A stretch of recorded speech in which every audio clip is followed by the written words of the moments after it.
नमस्कार मित्रांनो, आजच्या कथेमध्ये आपले स्वागत आहे. आपल्या यूट्यूब चॅनलवर जर नवीन असाल तर चॅनलला लगेच सबस्क्राईब करा. इथे तुम्हाला रोज नवनवीन कथांचा आनंद घेण्यास मिळेल. तर चला कथेला सुरुवात करूया. मित्रांनो, तो दिवस आजही कधी आठवला तर माझ्या मनामध्ये आनंदाचा वर्षाव होतो. त्या दिवशी संध्याकाळचे 5 वाजले होते आणि पावसाचे आगमन झाले होते आणि मग तो थांबण्याचं नावच घेत नव्हता.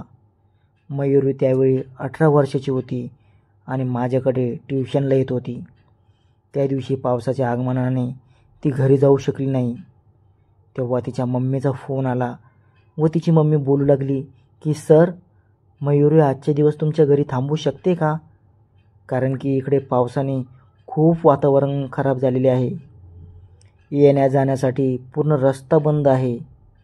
लोकांच्या गाड्या पूर्ण पाण्यामध्ये वाहून गेलेल्या आहेत.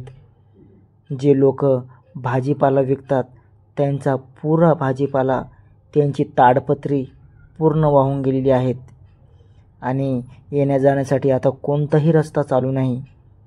मी म्हटले ठीक आहे. जरी मला माहीत होतं की आई घरी नाही आहे, ती गावी तिच्या नातेवाईकाला हॉस्पिटलमध्ये बघायला गेली आहे आणि माझ्यावर तर जणू भूत सवार होते. मी मयुरीला बघून थोडा अवघडलो होतो, पण तिला खात्री दिली की तिने काळजी करू नये. ती मला काहीतरी वेगळ्या नजरेने बघत होती, पण मी तिला सांगून टाळत होतो की आई घरी नाही आहे. मयुरीच्या आईने पुन्हा फोन केला तेव्हा तिने त्यांना साफ खोटं सांगितलं की मावशी घरीच आहेत. ती म्हणाली तू काळजी करू नको, सकाळी रस्ता साफ झाल्यावर मी स्वतः येईन. मयुरीने रात्री माझ्यासोबत थांबण्याच्या विचाराने मला आनंद झाला होता, पण त्यासोबत विचित्र वाटत होतं.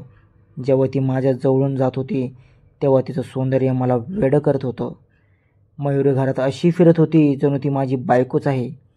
ती खूप आनंदी दिसत होती. मी तिला माझे कपडे दिले आणि म्हटलं तू कपडे बदल, तोपर्यंत मी काहीतरी खायला बनवतो. जेव्हा ती कपडे बदलून माझ्या रूममधून बाहेर आली तेव्हा तिची वेशभूषा बघून ती एखाद्या अप्सरेपेक्षा कमी दिसत नव्हती. ती माझ्याकडे मादक बघत होती, जणू विचारत होती की ती कशी दिसत आहे.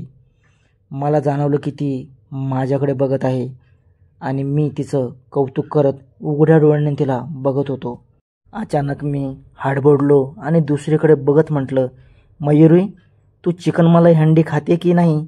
मी बनवत आहे. चिकन मलाई हंडी आणि फुलके तयार करताना माझं लक्ष दुसरीकडेच होतं. तेव्हाच मयुरीने पुढे येत माझे दोन्ही हात आपल्या हातात घेतले आणि म्हणाली, अरे तुम्ही राहू द्या, मी बनवते. तिने चमचा माझ्या हातातून घेतला आणि माझ्याकडे आली. तेव्हा एक वेगळीच उष्णता भरली. मी शांतपणे एका बाजूला बसलो. मयुरी लाजून हसत म्हणाली, काळजी करू नका सर, माझ्या आईने मला खूप छान जेवण बनवायला शिकवलं आहे. आम्ही दोघांनी मिळून जेवण केलं आणि जेवता जेवता खूप इकडच्या तिकडच्या गप्पा मारल्या. मला आज कळलं की मयुरी फक्त गोडच नाही तर खूप बडबडी पण आहे. नाहीतर आधी तर ती यायची, वाचायची आणि निघून जायची.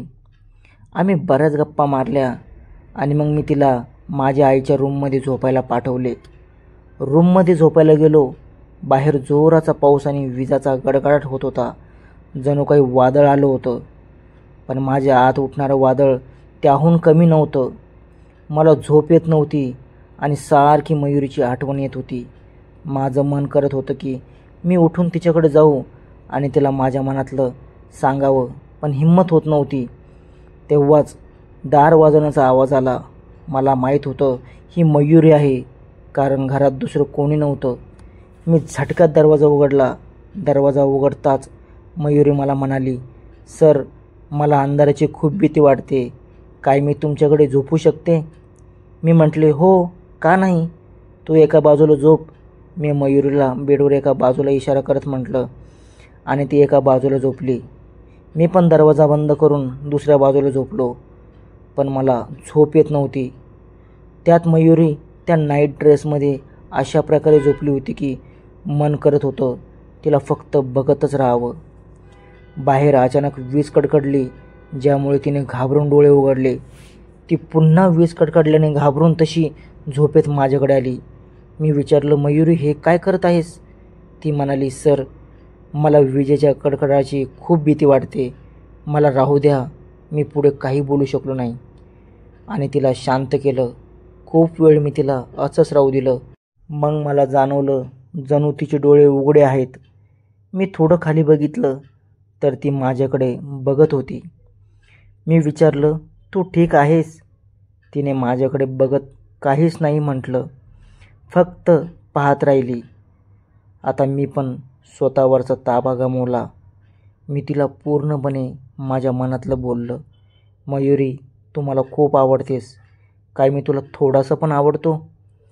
त्या क्षणी तिने आपले दोन्ही डोळे माझ्याकडे पाहून मिचकवले आणि मला एक वेगळीच जाणीव झाली. तिचं बघणं मला आणखी बेचैन करत होतं. थंड रात्रीत बाहेरचं हवामानही खूप गारठलेलं होतं, पण आज जणू आग लागली होती. आता माझ्याने आणखी सहन होत नव्हतं. माझे प्रेम आता जलद गतीने माझ्या आणि मयुरीच्या मधले सगळे अडथळे दूर करू लागले होते. आम्ही दोघे एकमेकांच्या इतके जवळ आलो होतो जसे नवरा बायको असतात.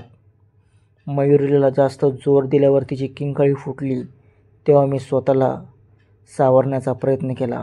मला वाटलं मयुरी पण यात पूर्णपणे बुडाली आहे आणि तिला पण चांगलं वाटत आहे, म्हणून मी माझ्या मर्जीप्रमाणे करू लागलो.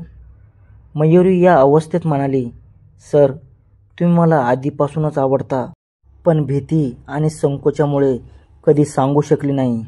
तिचं हे बोलणं मला आणखी व्याकुळ करत होतं.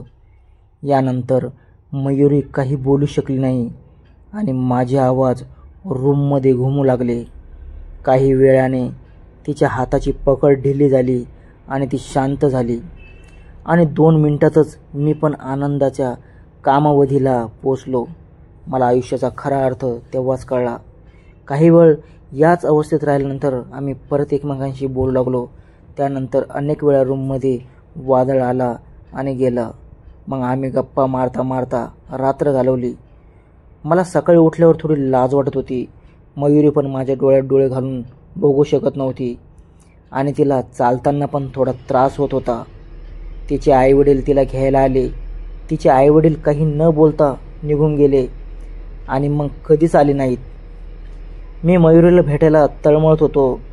जेव्हा ती 5 दिवस आली नाही तेव्हा मी त्यांच्या घरी गेलो आणि कळलं की ती बाहेर शिकायला गेली आहे. मला खूप विचित्र वाटलं.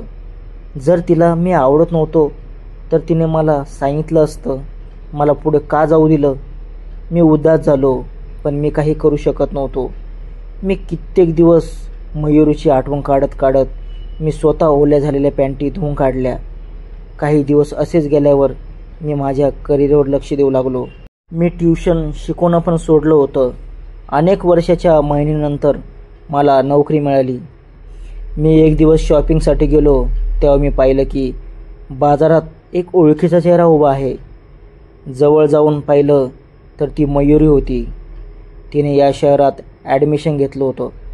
मी तिला बघताच तिच्याकडे हळूहळू जायला लागलो. मला असं वाटलं माझ्याकडून काहीतरी चुकतंय, पण मी जवळ जाऊन बघितलं तर ती मयुरी होती.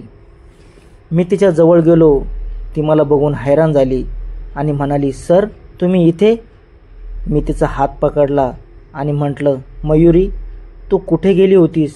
मी तुला सगळीकडे शोधलं. जर तुला काही वाईट वाटलं होतं तर तू मला सांगू शकली असतीस. असं अचानक जायची काय गरज होती?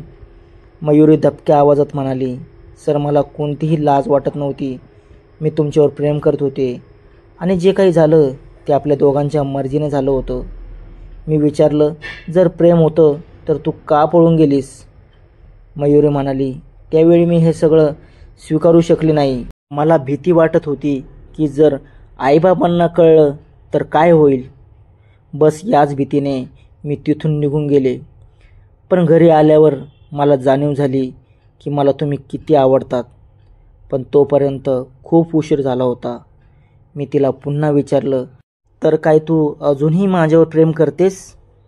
मयुरीने नजर खाली केली आणि शांत राहिली. मला समजलं आणि मी म्हटलं, ठीक आहे, मी तुझ्या आईवडिलांशी तुझ्या लग्नाची बोलणी करेन. आता सांग तू कोणता डिप्लोमा ॲडमिशन घेतला आहे, मी तुला नेऊन सोडतो. मयुरी म्हणाली, सर, माझा डिप्लोमा कंप्लीट केलेला आहे आणि मी आता सरकारी ड्युटीला पण लागलेली आहे. तेव्हा मयुरी मला तिच्या घरी नेऊन चहा पाणी नाश्ता वगैरे करू घातला आणि तिने तिच्या आईवडिलांना सांगितलं की हे ट्युशन शिकवणारे सर आता ट्युशन शिकवत नाही, ते आता अधिकारी झाले आहेत. तेव्हा मयुरीचे आईवडील मला भेटून खूप आनंदी झाले आणि मयुरीच्या पण चेहऱ्यावर हसू आलं. इतक्या वर्षाची मेहनत आणि प्रतीक्षेचं फळ आज माझ्यासमोर होतं. 4-5 दिवसांनी मी आणि माझी आई भाऊ मयुरीचे स्थळ घेऊन तिच्या घरी पोहोचलो. आमच्या घरच्यांचे सगळे बोलणे झाले आणि शेवटी मयुरी माझी बायको म्हणून त्याच बेडवर बसली होती जिथे आम्ही 5 वर्षापूर्वी एकमेकांना नवरा बायकोचा हक्क दिला होता. आज माझ्याकडे अधिकार होता की मी मयुरीला बायकोचं सुख देऊ शकेन. आजची कथा तुम्हाला कशी वाटली नक्की कमेंट बॉक्समध्ये सांगा. कथा आवडली असेल तर लाईक करा, शेअर करा आणि सबस्क्राईब करायला विसरू नका. धन्यवाद.